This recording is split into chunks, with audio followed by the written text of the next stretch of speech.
question. Do you want a man that's taller than you? Taller than me, yes. Do you want a man that makes more money than you? At least the same. Okay, but preferably more. Preferably more. You want him to be stronger than you? Of course. You want him to be confident? Yes. Ambitious? Yes. More knowledgeable than you are? More competent than you are? Just as much. Do you want him to be a leader? Yes. Okay, and you expect that nigga to go 50-50 with you? You quite literally I think that you see how that doesn't make sense? You describe the superior, yet you expect him to be 50-50 with you. That's not the way the world works. You delegate. Why is it when men leave their family because they say they're no longer happy with their wives, they're vilified? They're spawn of Satan. They're the worst. Scum of the earth. How dare he? Took her for her good years. But when a woman leaves because she says, you know what, I'm just not happy anymore. I woke up and I realized I just didn't feel the same anymore. She gets to leave and we say, go sis, you got to do what's best for you and your mental health and your well-being. And if it's not serving you, then you don't need it. No, I think both people need to stay in a relationship, even in the highs and the lows, even when the other person doesn't look exactly the same anymore, even when, you're having a shitty moment and somebody's sad or somebody's mad. Work it out. That's commitment. Adam's first sin was not eating the apple. Adam's first sin was listening to his wife. Bam! It's there, Stupid. Scriptural. It's in Genesis. That's and God on heaven in heaven above said, because you listened to your wife and ate of the fruit that I told you not to, then therefore you're cursed. Here's your punishment kind of thing. The first thing out of God's mouth, because you listened to your wife. When women leave you, for whatever reason, they go out there, they experience, right? They experience things. It's not even, because they'll be like, oh, I miss you. It's not even that they miss you. It's just that, A, I want to see if you stupid, or, I want to see if I can still, control you, or B, I couldn't replace you, or I'm tired of getting fucked and tossed. And these guys are treating me like I wanted to be but I don't want to be forever. So can you treat me like the queen that you used to treat me? This is why they come back to you. It ain't got nothing to do with no contact. I gave her space and all that. And I want to drill that in your head. So somebody's about to be real mad. Help me understand this. You're married to a man and he's married to you, and you expect fidelity, faithfulness, loyalty. You expect him to only have sex with you. However, you haven't had sex with him in I don't know how long. And so what's a man to do? It's kind of like if you were in charge of all the food in the house and you decide when he's going to eat. Okay.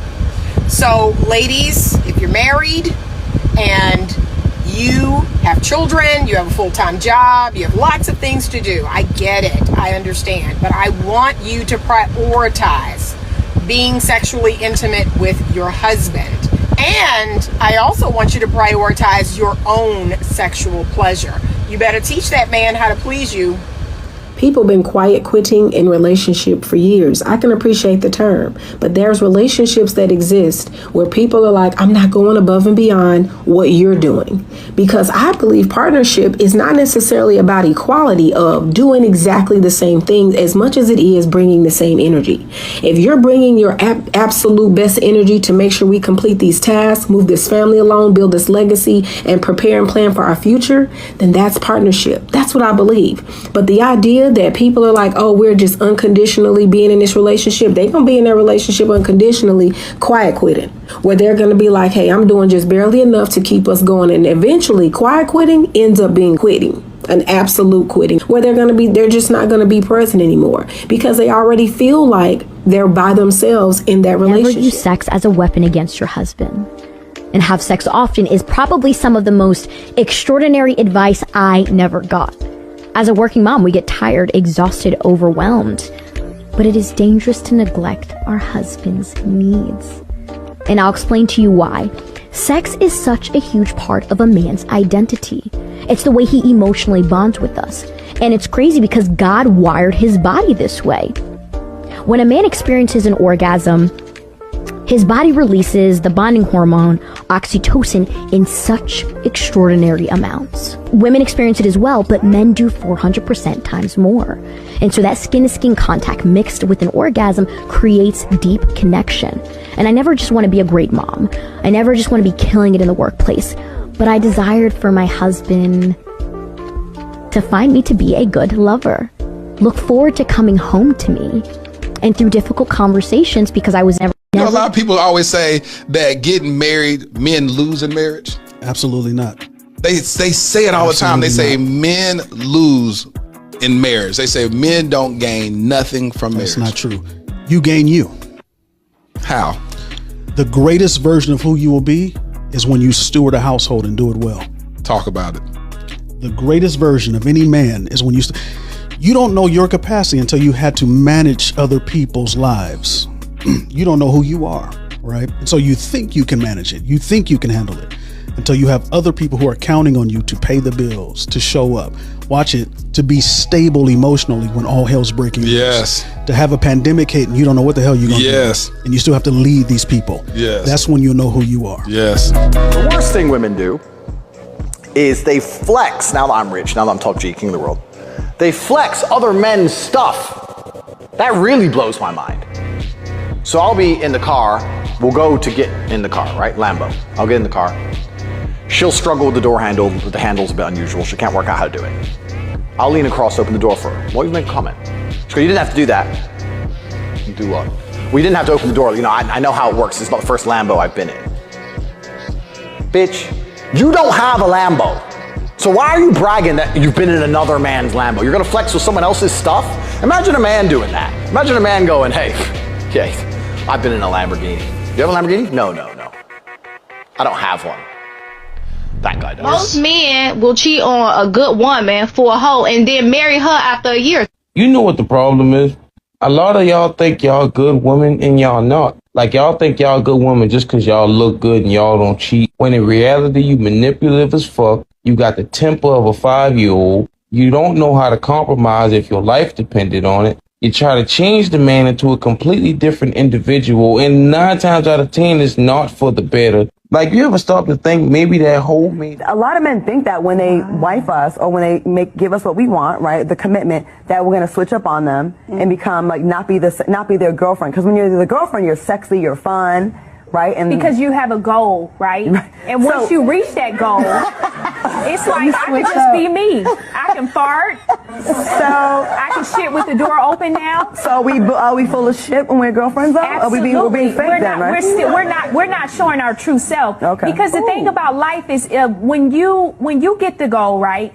You say, okay, I want to be an actress. You go out here to LA, you get all these headshots done, you put all the work in, you just do the work. Mm-hmm. Then once you start to get the jobs, it's like, okay, yeah, you may show up late to work now. Mm-hmm. But in the beginning, you were going to be on time. And that's how it is relative to relationships, is that it's a goal. What do you suggest the women in the West do if everyone's advice is for men in the West to look elsewhere for a wife? What happens to all the women in the West then? Well, that one study we referenced was said by 2030 or something, 50% of the women will be without a man. So that's the direction we're heading, because the men that are looking for those traditional values are starting to go overseas, and then the other half of the men are just checking out completely. They don't want to deal with women at all. So this is going to be a big issue that women are going to deal with in the future as their options dwindle. If your husband listened to everything you told him to do, he wouldn't be your husband. He would be your child. You see, there's a big difference between parenting and partnering. And marriage is supposed to be an opportunity for two people to come together with their own ideas, their own opinions, and challenges that you guys get to work through in deciding what is best for the both of you to continue growing and moving forward together. But your controlling spirit will trick you into believing that by you being in control and dictating what happens and when and how, that you will just feel better, that things will just be more efficient that way. But what I want to remind you of is that your controlling spirit is only an opportunity for you to lose yourself, build up a whole bunch of resentment, and eventually burn out.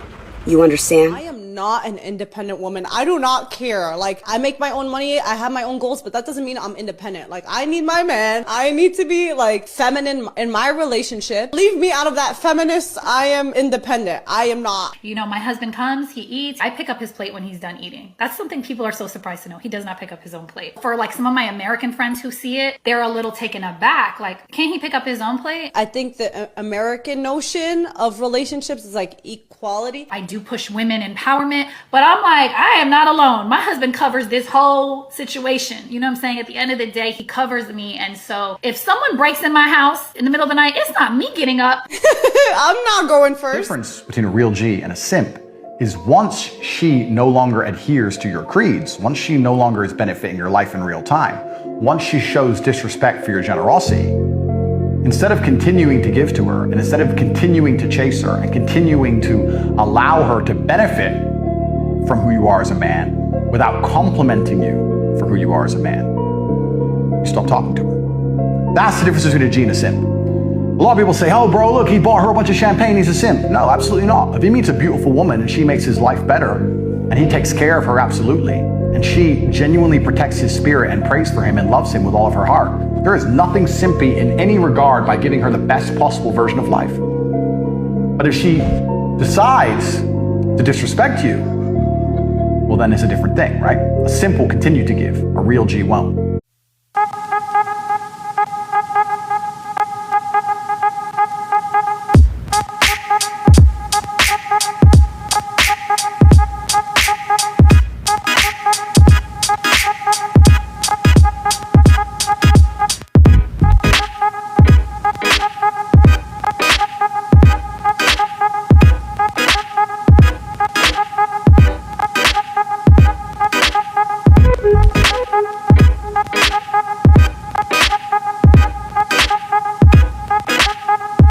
Thank you for watching, and don't forget to like, share, and subscribe to see more of our videos.